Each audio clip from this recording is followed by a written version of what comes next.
Hi everybody, I'm Morgan Crosbie from Finch Chevrolet in London, Ontario, Canada, and you're watching Cars in Crosbie. Well, as the sign says, I'm at Vette Fest, and as you can see, we're lining up from highway to highway from all around southwestern Ontario, and we have a really cool episode. This one gives me the feels. I've got the goosebumps already, if you guys can see that. That's how excited I am about this event. When I was a young whippersnapper, I grew up in Bayfield in the summers, and I think I was probably 5 or 6 years old, and I saw all these Corvettes going down the main strip here, and it left a lasting impression. And this is the genesis of my Corvette passion that started right here. So I am at the place where I started to fall in love with Corvettes the most, and I'm going to show you guys a lot of the features on what I've seen on the Corvette Fest all in this today's episode.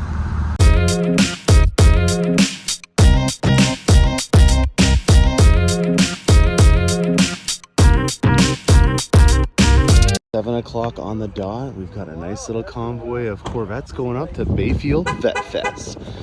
Here we go, guys. All right, Corvettes are coming in fast, guys. This is wild. That Jan Magnuson edition that we saw before. How rare is it again? What number? Number 6 of 25 Corvettes. There's a rare bird right there.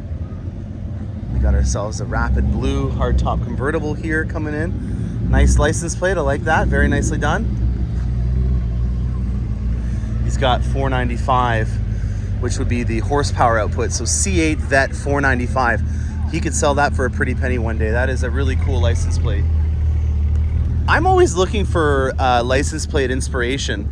And I like to come to these events because you see a lot of really great license plates. And you might see it on, let's say, an Ontario plate here, but it might be that you are in a different province or state and you may still have that plate available. So always go to a car show and check out the license plates, because you might be inspired by this one. This, for example, is a Grand Sport, so GS for cruising. It says what it means. It's beautiful, I love it. All right, guys, before I get too into this day, I wanna feature some locals. This here is the Corvettes of Southwestern Ontario, which I am a member of. I'm actually the title sponsor for this club. And this is the club that I represent in my local Corvette association. Now, there's plenty of Corvette associations across the country, in America and in Canada and all over the world. And this is mine.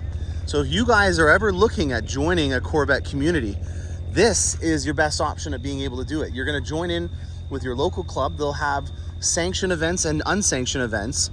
You'll then be able to go and do it at your own pace. That's one of the best things that I like about the Corvette clubs, is you can, if you have a weekend available, you can go down and do the event. If you don't want to partake in, let's say, you know, a dinner or something that they're going to do, you can just leave from there. It's the level of input that you want, and that's what I like most about these clubs, is you can get in, you know, do a show and shine, go to a Thursday night run or something like that, or you can be a full-fledged member and you know, join the annual meetings or the monthly meetings. So for us, example, we meet every Wednesday at the beginning of every month, and that's just our local meeting, but then we also have events and stuff like that. So this is obviously an event that we will be doing, and these are some of the local, you know, Corvettes in our club. So there you go, guys. The license plate says what it is, C8 Stingray, and this is a Sebring Orange Stingray. We've got the engine appearance package on here, so we got some carbon fiber. I've got an exposed carbon fiber top. He's got the dual Indy racing stripes on it as well. And oh, here's a cool combination, guys. We've got a competition two-tone natural interior on here. This is a 3LT. Look at the suede steering wheel on this with the stitching. That's very cool. Oh, and he's also got the outside on the inside with this nice orange seatbelt. Very nicely done. You don't see a lot of the natural on Sebring Orange, but this is, in my opinion, a really cool combination. And he's kept the carbon fiber on here as well, bringing the outside to the inside with the carbon fiber interior trim option as well. This is a really cool Corvette. We're not done with this Sebring monster over here. Take a look at this. I have not, to this date, even seen this option yet. There is an available option that you can do where they will hire a photographer to go down the line while your Corvette is getting built. And there's Kai. We know him very well. And as you can see, this is the 2381st C8 Corvette ever built. It's a 2020. There's his frame. So this is all the high pressure die casting extruded aluminum frame on here. That's pretty cool. We can already see on the body of it this Sebring orange paint. And then there we go. There's his dash. You can see the Kalahari trim that he has, because, or sorry, the natural trim on here. This is amazing. Look at that. IP stands for instrument panel, if you guys are asking or wondering. There it is again. Oh, this is remarkable. Now, here's another interesting thing. On the back of your Corvette, if you take off the bumper, you will actually see the date that your Corvette's actual body was made on.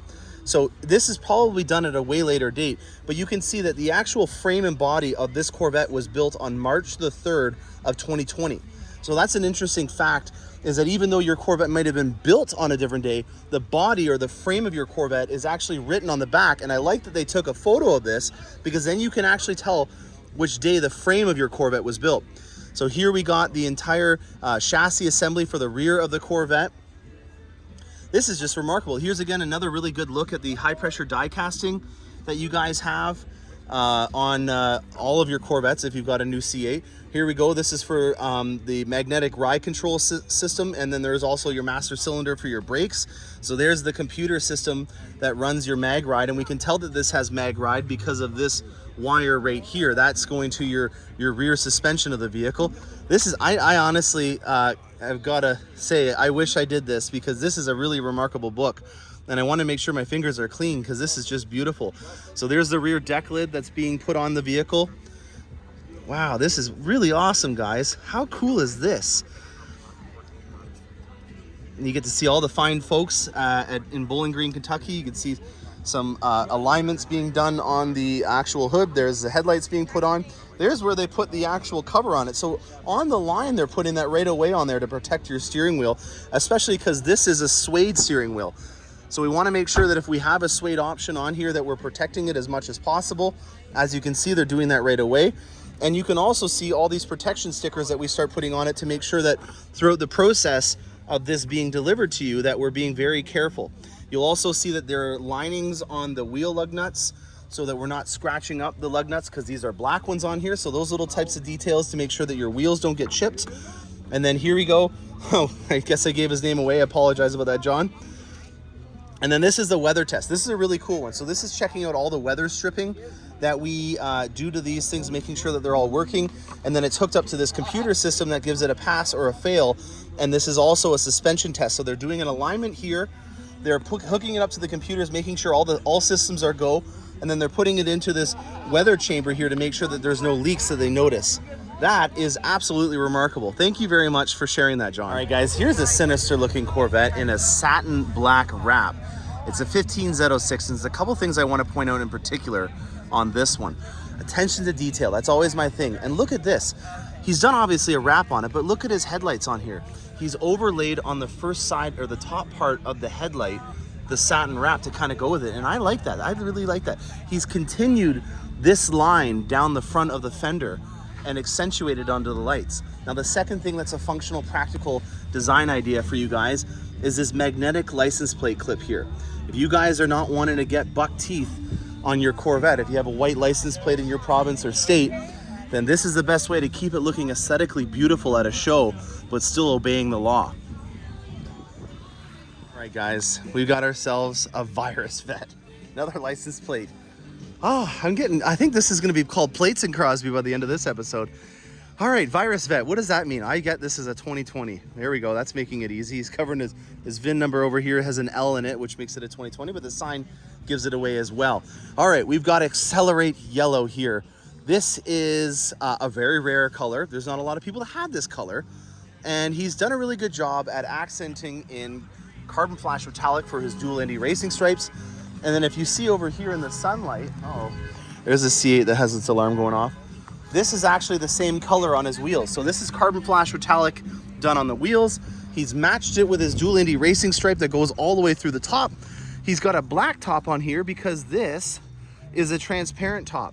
So one interesting fact about if you order a transparent top and a dual Indy racing stripe, they will not put the decals on the actual top for obvious reasons of it being transparent. Now, this is a 3LT, I can tell right away because it has a yellow stitch interior. Yellow stitching can only be done on a 3LT interior. And then we also have the nice seat belts done in the yellow to match the outside. Nicely done. This is a very nice Corvette. Guys, we got some nice jewelry on this one here. This is a Grand Sport. It's a C6 Grand Sport. And right off the bat, you can see he's done some cool intake grills. And if you can see that in the light, that's actually a carbon fiber grill. But this is really what got my attention. Look at this, guys. This is very nicely done. So this is actually, I just was reading this plaque over here and talking to the owner. This has been bored out to be a 427. So we've gone from a 6.2 to a 7 liter on here. Cold air intake system and all that has all been done up as well. He's got the nice little caps to go with it too. The attention to detail is what gets me on this one, guys.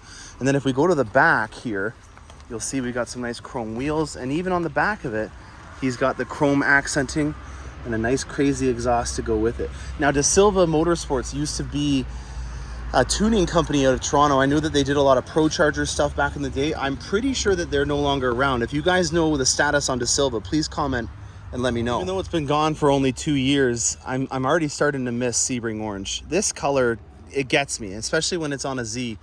This has been accented with a nice amount of exposed carbon fiber. It's very tasteful. You know, you got the roof, which has been done in the exposed carbon fiber. We've got, wow, a stage 3 spoiler. Very cool, guys. Beautiful exposed carbon fiber stage 3 spoiler. We got the top, the back spoiler, and then we got the stinger stripe done in exposed carbon fiber as well, and then the front splitter.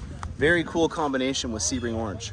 This is what I was talking about with the side spats. If you notice, these have been done up, and that's one of the things that I have a point of contention with. I'm not going to beat up on this Daytona Sunset over here, but look at the side spats that you originally get from the factory. They're done in a plastic finish that if you get wax and stuff on them, they actually will go opaque and you can never change it.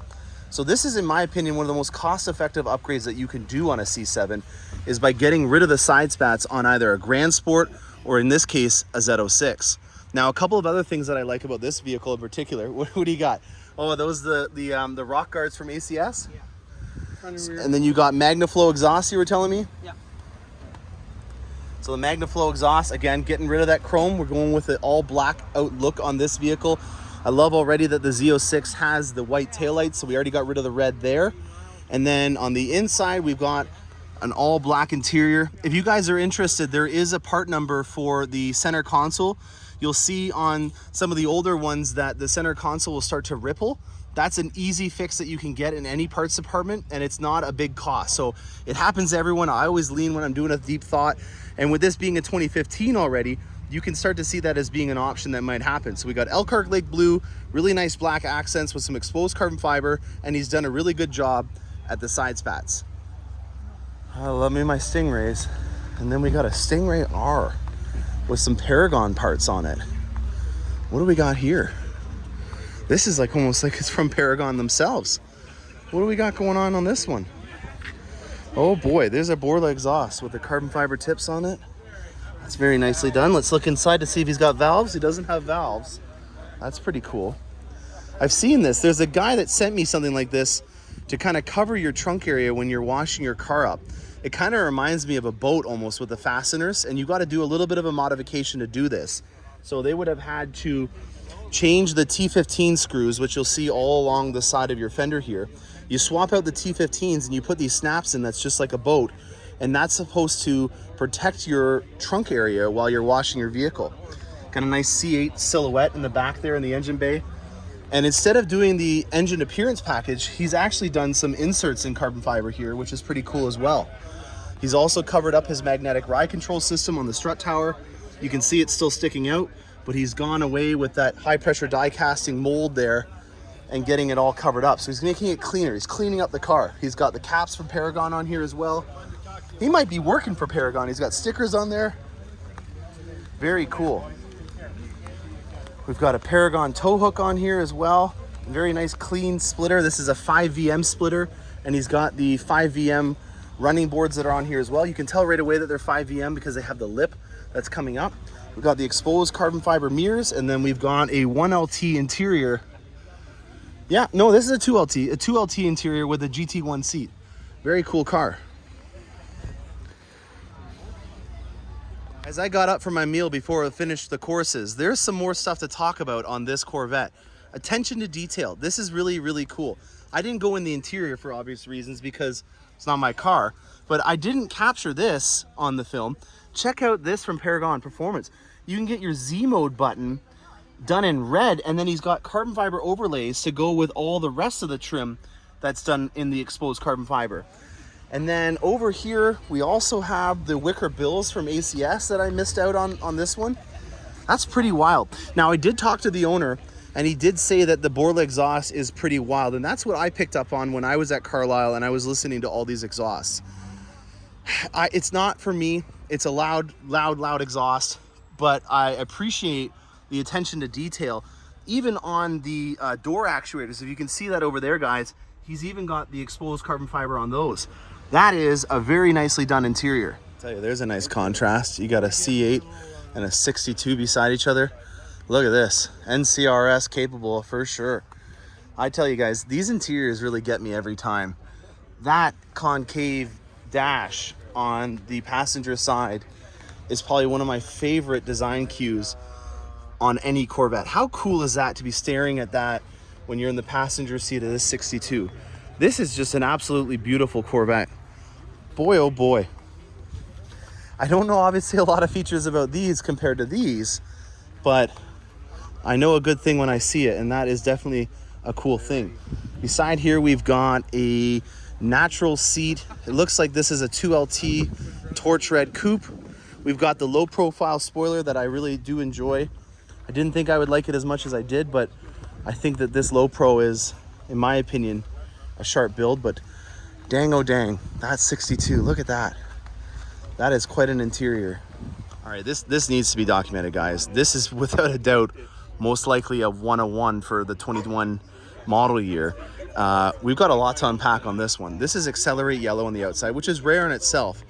This wheel option was even rarer. This is a split spoke carbon flash metallic wheel that has the red accents and then also the bright red calipers on it. But this is Twilight Blue 3LT interior on here. I don't know of anyone that has a Twilight on Accelerate Yellow interior. That is wild. But look at how he's also positioned his top here. See how it's layered like that? That's a really cool idea for anyone that has a hardtop convertible and wants to show it off at a show. That's a really cool way, because he's got kind of stopped halfway through for him to be able to see all the cool things. And with it being in that Accelerate Yellow, it's pretty cool. Thank you, farmer. Jeez, I spoke too soon with that Z06 in Sebring orange being all tastefully accented in exposed carbon fiber. Hidden away under this beautiful little tree here, we got ourselves the king of the C7 Gen. Look at this, guys. A Sebring orange ZR1. Breathe it in. That is just an absolutely wild top. This again is functional, okay? This is a cowled hood. So this is actually fixed to the motor inside of here. And then these are used to suck hot air out of, I can't even remember the number in terms of the power. It was in the high mid sevens. I know I should know that kind of stuff, but it's so rare. I don't see them that very often, so I don't know the stats of them all off the top of my head as much as I should. These wheels are pretty iconic too. These are always found on a ZR1, and in my opinion, at least from the C7 generation and a couple of the other generations, you saw a similar spoke design. For the C6 ZR1, we have that new Vossen wheel that we showed on the later episode that has that spoke design, and I think the HF7s from Vossen are very close to that ZR1. If you're looking for a reference to the C6 ZR1 wheels, here it is right here. All right, back to this one. Okay, so we've got ourselves the ZTK3 package on here.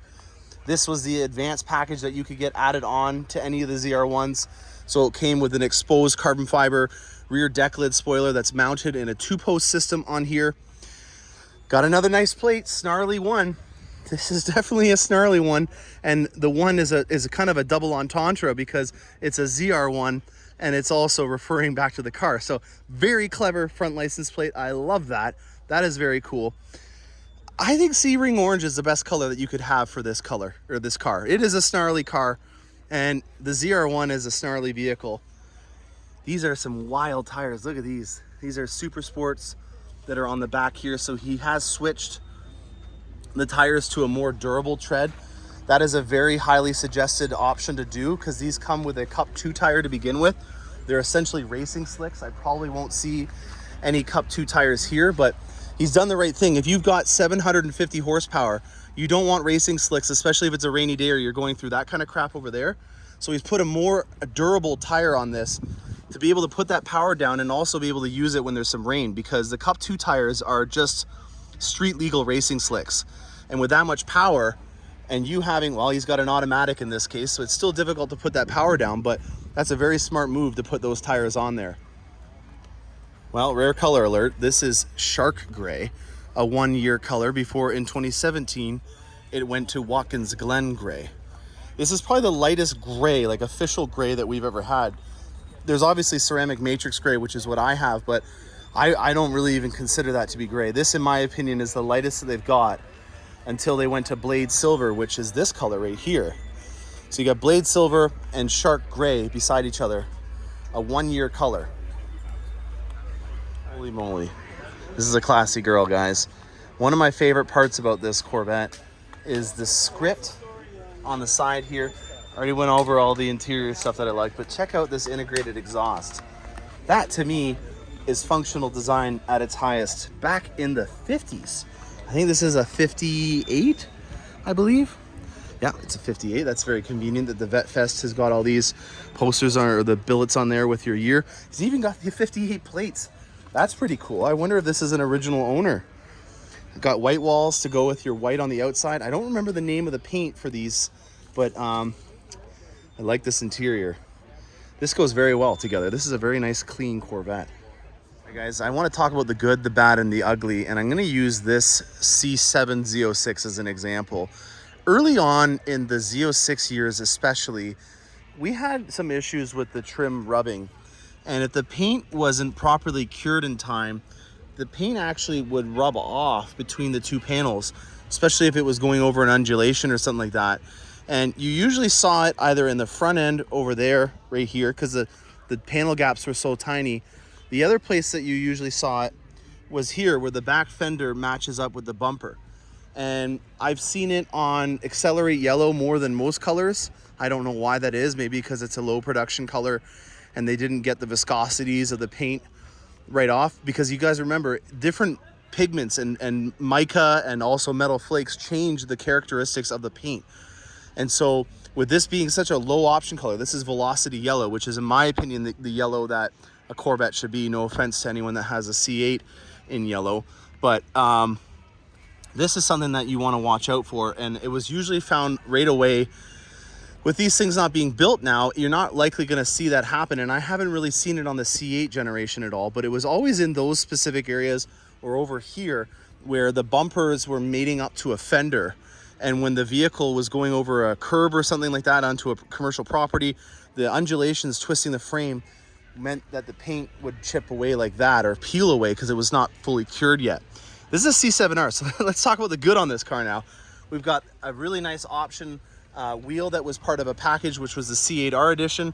On the sill plate here, you'll see a very cool C8R edition, and then there would have been a plaque right over there in the front that would have been part of the C8R edition as well. And you've got a nice satin roof sticker, and then you've got the Stinger stripe with a Jake logo on an exposed carbon fiber Stinger hood as well. So very cool car. Wanted to point that out in case you have a new C7 that you haven't looked over 100%, and watch out for these areas in particular. Well, I obviously know this color very well, and this is it on the C7. Again, another C7 in a row, but there's a lot to talk about. I really like this wicker bill attachment, and I've never seen anybody that's added just the center part of the Stage 3 adjustable Aero package that's part of the Z07 onto a Stingray, not even a Grand Sport. But this is cool. He's made it work. You will notice, because it's a wide body spoiler, that there will be a little bit of an extension on each side, because this is meant again for the wide body version, which if we look over here on this one, it's about 2.5 inches wider, and on the Grand Sport as well. You can definitely see it in the hips. So attention to detail, not to rip on it or anything, but this is a Grand Sport or a wide body C7 spoiler without the winglets on each side. And then he's got a wicker bill attachment on there. Functional thing in terms of lifestyle that I want to point out, and the missus did a very good job at this. If you do have a hardtop convertible, look at this. You got your nice hat storage right in the back there. That's very nicely done. Then we've got a nice satin Stinger stripe on here. We've got a nice front splitter that's been painted up and a beautiful license plate that fits the vehicle perfectly. We got to keep with the theme of license plates.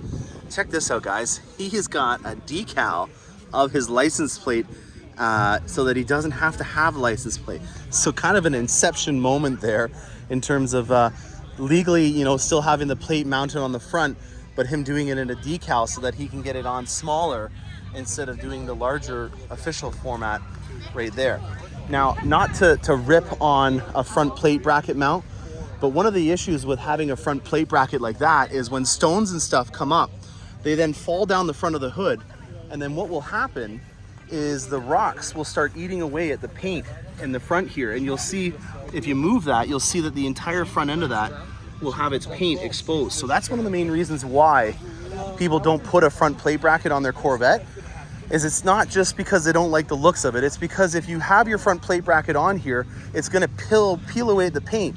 And if you ever were to sell your Corvette and they didn't have an area where they needed to mount a front plate, you'll have this entire front area here completely chipped off of all the paint because the rocks and stuff and the sand and dirt, they fall down, they land on here, and then as you're driving over the life of the vehicle, they rub into the actual paint and create a line. So that's one of the reasons why we get rid of those. Leave for about 10 or 15 minutes and they took the picnic table away from beside my car, and this is in its place. What the heck is this? Look at this, guys. Holy cow. My eyes are not tricking me. This is 2 superchargers on top of a V8 block. What in God's name would want you to have? Holy cow. For cooling alone, this is going to be an interesting situation on having 2 supers. Look at that, guys. He's got some purple, and again, style cue here, purple on the superchargers. He's painted the twin flags with the purple as well, like that attention to detail. This thing is insane. He's even got his tacks, I would assume, or maybe it's some temps. I can't see what the gauges say on there. Maybe you guys can see it. He's got the gauges out here like a GTO so he can see them when he's driving. I have no idea what this thing sounds like or what it pulls like, but I have a feeling that this thing whines like an opera singer. That is wild. Holy cow. We're gonna have to stake this out. He's got a fire extinguisher in the back for good reason. This is something else. Wow. This is again another cool license plate. I didn't even pick up on that before I started filming.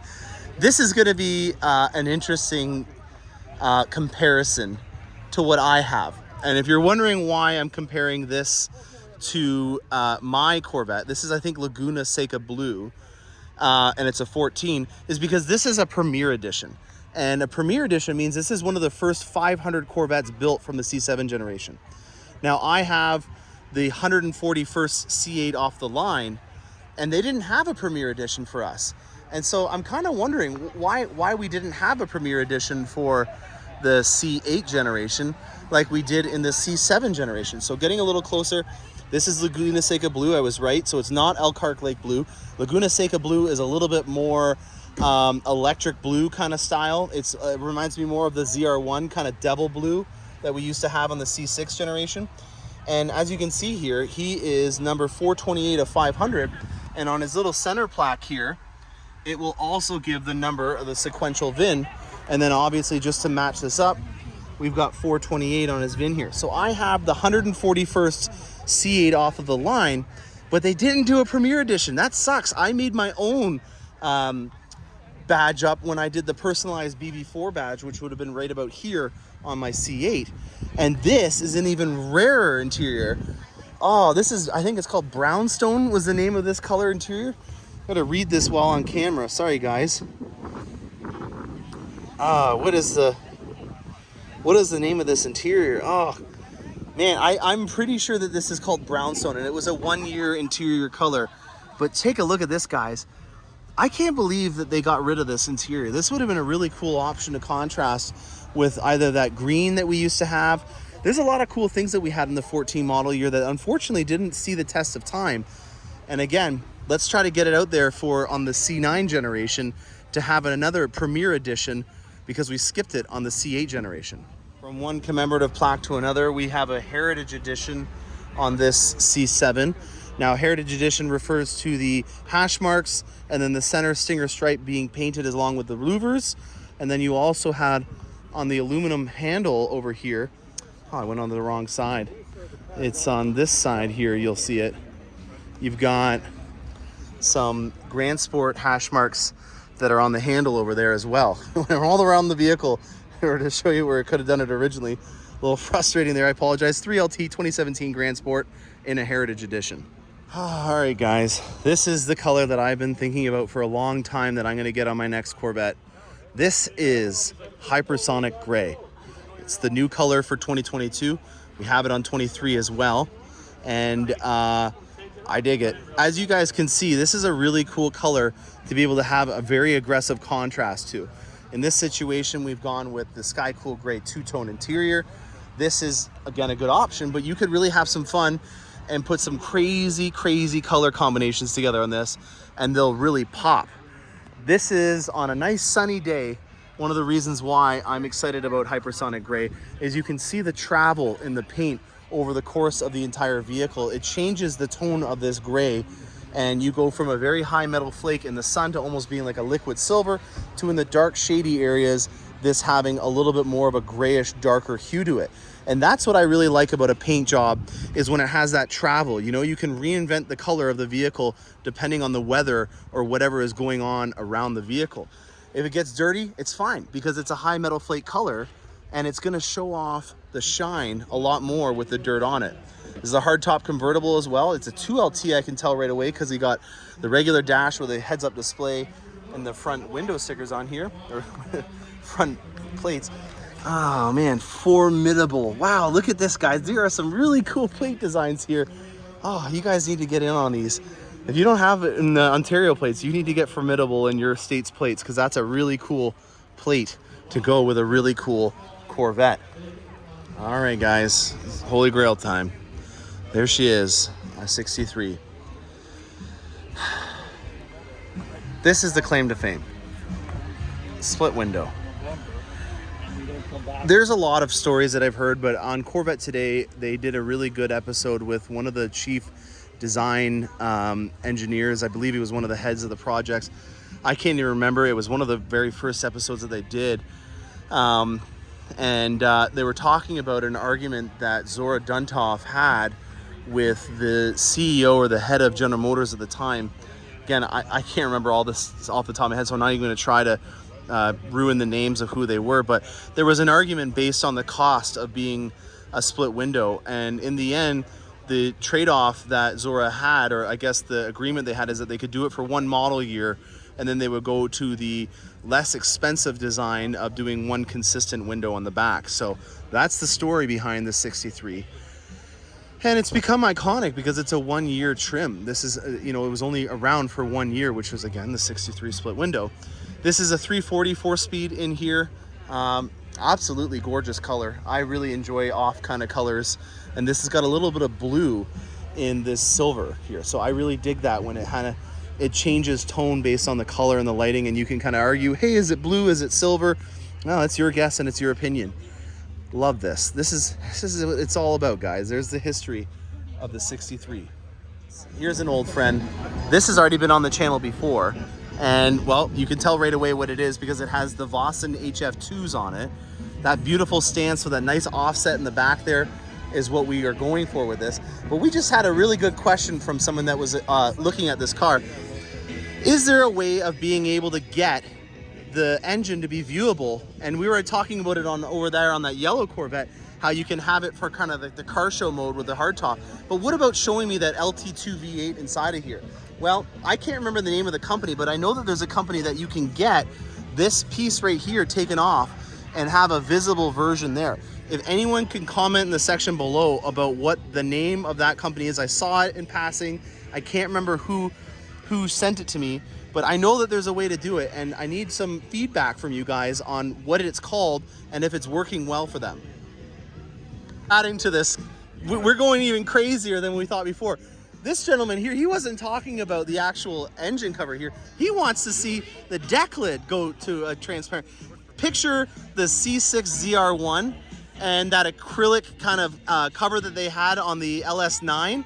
I think that would be kind of cool, but how the heck would you be able to do that? I have no idea. That's a really great question. All right, any engineers and design people from Corvette that are listening, let's make it happen. All right, we got some mid-years here. I don't know a lot about mid-years, but it's a 65, a Fuelie 65. That's the last of the fuel injectors before, I believe 1982 is when they brought them back. So there's a Fuelie. Not even gonna try to impress you with stats because I don't really know these things, because guess what? I wasn't born when this was built. So, yeah, that's all we got for these. Cool blue, I like that one there, 65. We've got a triple featurette going on here. We're gonna talk about anniversary editions on the channel. We don't have a silver yet. I haven't seen a silver, which would be the 25th, but I do have a 40th here. And as you can see on the side of the fender here, we've got the 40th. This is actually part of the clamshell hood, not the fender. This entire piece comes up, which is unique on the C4 generation. So this is actually on the hood, even though it's down on the side where a fender would be on other models, such as the C6 over here. On the back of the headrest, you've got another 40th anniversary, and it's in a really cool, I'm not even going to try to say the name of it, wine colored Corvette. Now this here is a Ron Fellows. Now he was a Canuck that was very, very good at racing, and he eventually made a name for him so much that they created the Ron Fellows edition, which this is. It is a Z06 from 2007, 54 years of Corvettes, and as you can see on here, you've got Ron Fellows with all his manufacturer championships with Corvette. Now this is, I think 368, the owner told me off the line, and there's signatures from Ron Fellows all over the Corvette. They're on the back of the center console, they're on the headers of it. This is a really cool Corvette in itself. Now that wasn't cool enough, we've got beside it a golden Vette, because this is the 50th anniversary Corvette, as you can see from here. And the color was called 50th anniversary red, I believe, or burgundy. You got the 50th in the back of the headrest here. Now this is an original 50th anniversary, so you could obviously, like you can with other cars, choose different colors, but if it wants to be a real deal 50th anniversary, it had to be in this color. And as you guys know, with the C7 or C8 70th anniversary, you can either get it in the carbon flash metallic, or you can get it in that pearl white finish that we already have on the Cadillacs. All right, now to the 60s. The 427. This is the only Z06 from the C7 generation that is a convertible. So the Z06 in the C6 generation all came in coupes, mainly because they didn't have a way of being able to keep that LS7 7-liter 427 under control, and they had to reinforce the cross frames on this 60th anniversary edition in order to make it a convertible. So this is the official colors of the 60th anniversary. It comes in, oh man, I can't remember the name of this blue. This is blue, guys. I promise. We nicknamed this the 427 edition, but its official name would be the 60th, which is right there on that badge. And then you'll see it on the back of your headrest, and then again on the steering wheel. Well, it is 11 a.m. and well, look at this, guys. They only have maybe 3 or 4 more spaces left. I would say that this is a packed house. Got a nice ZR1. 308 Corvettes by 11 a.m. in the morning. Canada loves Corvettes. Bayfield loves Corvettes. Vette Fest, if you've never heard of it, is a place that you need to come next year. This is wild. I can't believe this is the second ZR1 I'm seeing, unless they moved it over. What a wild ride. This is actually a different ZR1, and it's a friend of mine's ZR1, and he's letting me look underneath the hood to show you guys some more stuff. This here is a 755 horsepower supercharged V8 engine. Now the Eaton supercharger is a larger one than what you have on the Z06. So the Z06 in the C6, or this in the C7 generation, was an LT4, and they put a larger blower on the top of it, and the blower is so large on this that it actually becomes part of the hood, if you guys can see that. So this is a cowled hood. They couldn't fit the engine underneath the hood, so they made it part of the hood. That's how crazy this engine is. And this thing is an absolute monster. The displacement on this supercharger is larger in displacement than most cars on the road now. It's a hand-built engine, and as you can see, Mr. Lamb is the one that built this one all by hand. It takes about half a day for them to make one of these. And again, this gentleman is a smart guy. He switched the tires to a more drivable and manageable tire because the Cup 2s that come on this vehicle, they're racing slicks, like I was talking about on the other ZR1 in Sebring Orange. It's an absolutely wild amount of power to have. And when you have the automatic, it gives it a little bit more grace in being able to put that power down, because you can spin out in third gear quite easily. As you can see, this is all exposed carbon fiber. This has got the ZTK performance package on it as well. And well, what a gorgeous Corvette. Unbelievable, eh? That is just quite an engine. Oh my God, I'm on my way out and look at this C8. Dude, this is insane. Holy cow, dude. Nicely done. Thank you. Holy moly, and the pit vipers to go with it. Oh yeah, brother. Boots with the fur. Love it. All right, guys, we have officially filled the entire square here in Bayfield. 308 Corvettes fit inside of this beautiful square for this beautiful day. This is the Corvette capital right now in Canada, and I am absolutely amazed at all the amazing things. Oh, there's now 307, I guess.